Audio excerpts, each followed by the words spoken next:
Good morning, Izzy. I think we all know the real reason you wanted me to pick the topic.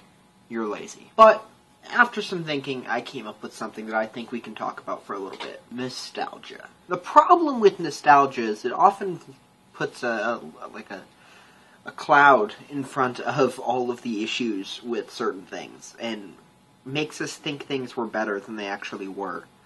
For me, I have a lot of nostalgia about the GameCube Sonic games. I really liked them back then, and now that when I play them, their controls do not hold up. Another thing people have a lot of nostalgia about is GoldenEye 007 for the N64. If you go play that game now, it has not held up at all.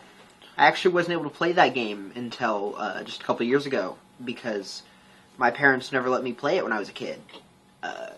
But I got older, and I came to the point where I went, I want to play GoldenEye 007. So I went and I bought a copy of it.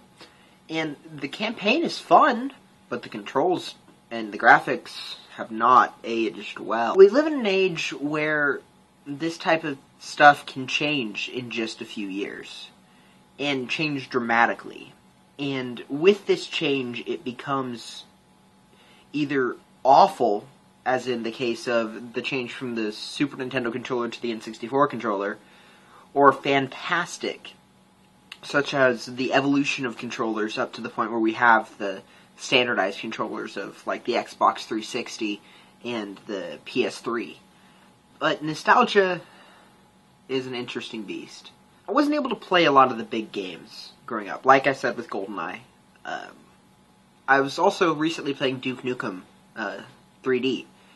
And that game, its controls have not really aged well either. The gameplay still works because it's basically Doom, and Doom's gameplay still holds up. It's fantastic. But unless you go in and you set up some fancy stuff, you can't use mouse aiming for this game. It just wasn't a thing. Mice, it's old enough that it was pre-everyone having mice, which is crazy now. I mean, if you have a computer, you have a mouse. That's just the way things are at this point. But with this habit of buying games that I missed out on, I've also thought about buying games that just look interesting. Going back to the days of going into the store, seeing something that looked cool, and getting it. Not knowing anything about it, just going, that thing has a cool name, or that picture looks awesome. I did this recently with a game called Dr. Chaos. This is a strange game. Part point-and-click adventure, and part bad platformer. It's really confusing, and I had to look stuff up in order to even get anywhere in it. But that's just how things are now. I just couldn't figure it out without a manual. So I had to look up just how to get to the first level. It was weird. But that's just old games for you, I guess. Anyways, I'd like to hear some things that you're nostalgic about.